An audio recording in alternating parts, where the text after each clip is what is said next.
Saturday morning. I'm on my way to Craig's because he's got like a demonstration day at his house with Wagner or whatever you want to call it, that do the paint spray. So we have one that we've painted the sheds with, and we used it on the village hall last.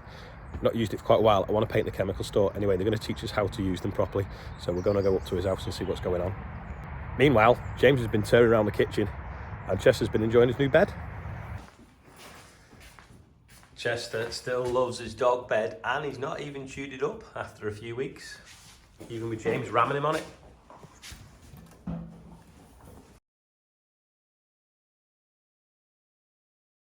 Where's that? Have you got the empty box back there? I've got it.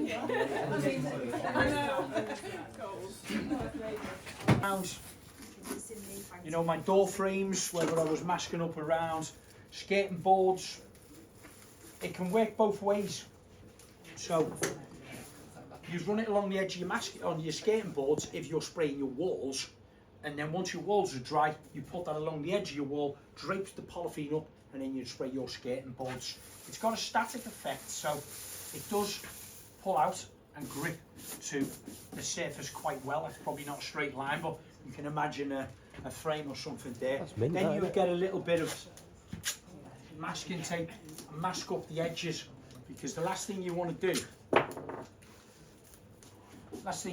is have all your lovely paintwork on, and then you go like that and the wind blows that and it goes and sticks to you. This stuff is amazing. It's got masking tape already on it. Is it what, sorry? And then it unravels. Yeah. Turn that paint down a little bit. Where we're going, we don't need roads. Name that film. Like Top Gun. It's got a bit warmer now, isn't it? Yeah. If it's horizontal, that means... Yes, we'll come on this side, on here. So if it's horizontal, that way you're spraying left and right. Do you want to go left and right first? Come down first, okay. So just loosen that a fraction. Straighten that up. Oh, after today, you're going to go back and... You know, like that horizontal, yeah. And turn them on. Let that power build up for a few seconds. It's only going to come out nice and slow. Well, it feels a bit alien, but nice and close, yeah. Start to move them. Keep them going, yeah, and then travelling 50%. That's the one.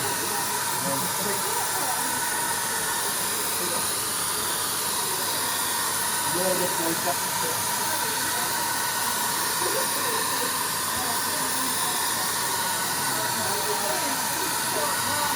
Not bad, I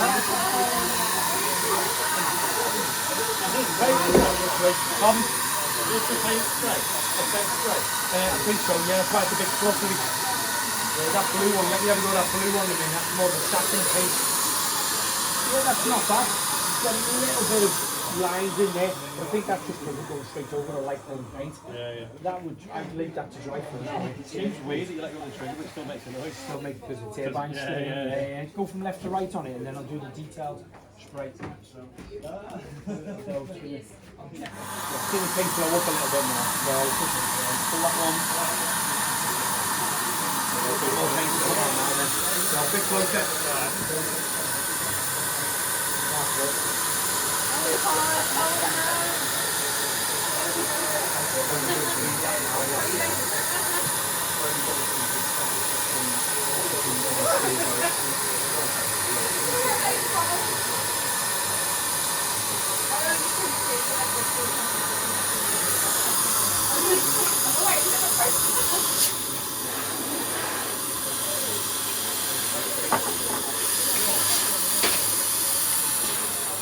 Now as you are putting in there, If I put that sideways like that? yeah, put it in just in between, that's the one, yeah. Start a bit past it, just run that line in there, then turn it onto the normal set a little bit closer. Start to move them.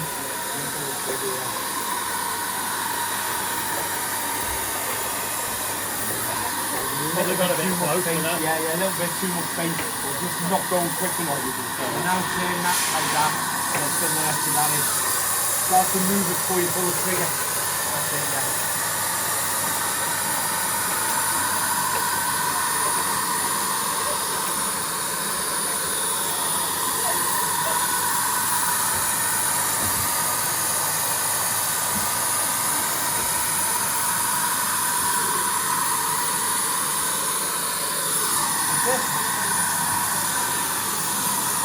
Because that was spraying out a bit too much paint, you're still getting a little bit of overspray on there.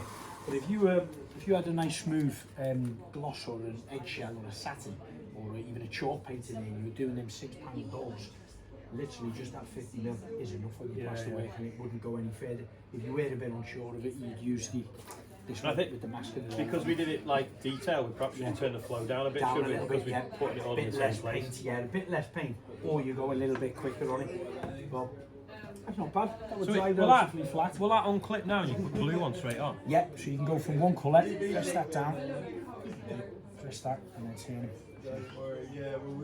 And then slide them out, and then straight on. Use that little small blue one there. Line them lock up. We did, it's just not quite on it yet. Line, yeah, should be it. Yeah, it's got it. Clicked in position. And then turn them on. And do some blue on there. They're high up.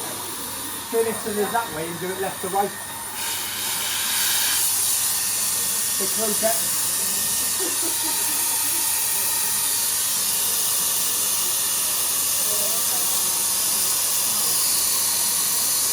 Perfect. That's an easier paint to use, isn't it? Yeah.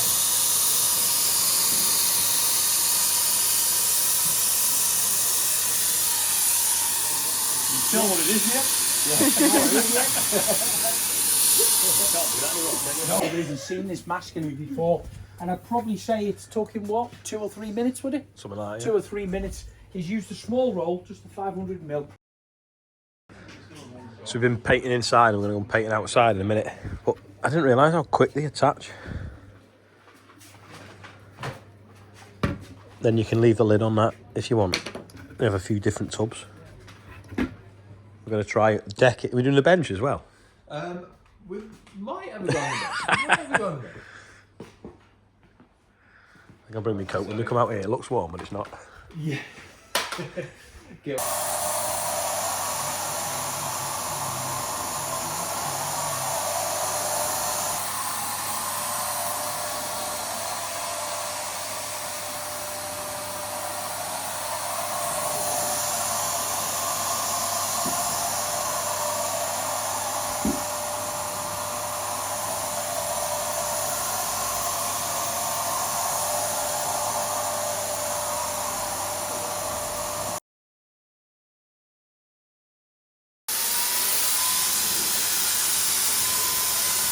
Paint in it? A little bit, not much. With the reservoir, guys.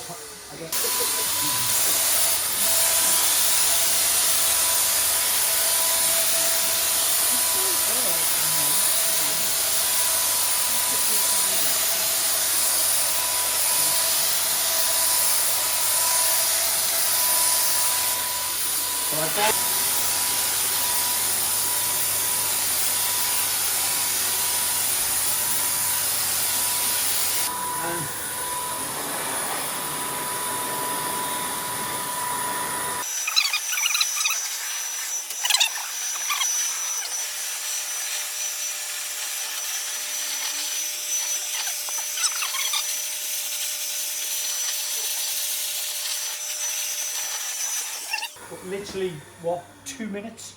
You know, and if this hadn't been painted 20 or 30 times, it would look like a manufactured result. It really, really would.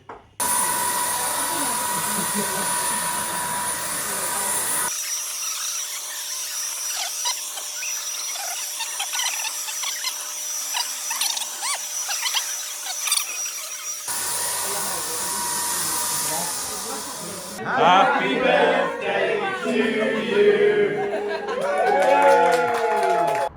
Back from Craig's now after playing with the paint guns as you've just seen. Really interested what you can actually do with them, what paints you can put through them. And that masking tape stuck to plastic, it's a game changer. It's amazing. I actually want to paint them windows now because I reckon I could mask it off in about an hour every single window and then paint it. So maybe we might do that one day when the cherry picker's fixed.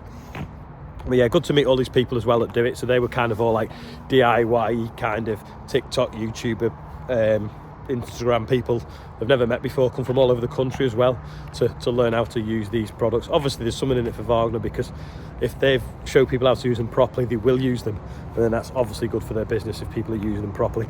So Last time we used one was when we painted that shed after the fire. So Sam painted it.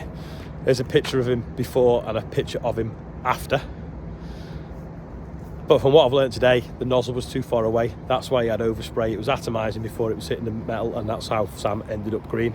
Anyway, he's not green. That was about 6 years ago now, but it's quite funny at the time. But yeah, paint sprays. We spent ages painting the steelwork of the new shed now, and I was like, should we get the paint sprayer out? But it does take a lot of cleaning out. The ones we've been using today don't, and the newer ones are even better again.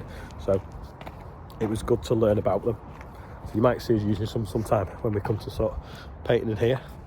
Just thought I'd come and have a quick look at this OSR at the back of the yard. You can't see the rows now. You can if you look a little bit that way maybe. But when you stand up, it's kind of like covered the ground. But I've lost, oh no, it's here. I thought I'd stood on it then. If you look now, we've got yellow flowers. Now I might come and put a stick next to that, and then we'll see what happens if we get some frost over the next few days, what happens. We've got another one here that's what we'd call bolted, so it's put its stem out and it's come up a lot higher than the rest of them. That's now got buds on as well, ready to start flowering. Now last week the forecast was forecast to be, you know, -1, -2s. Now it's only talking a 0. We will still get a ground frost, but hopefully it won't damage it too much, because if them flowers or the buds get too harsh a frost on them, it can affect yield come harvest. But we won't know till harvest. That's the shame with oilseed rape. It can look fantastic all year.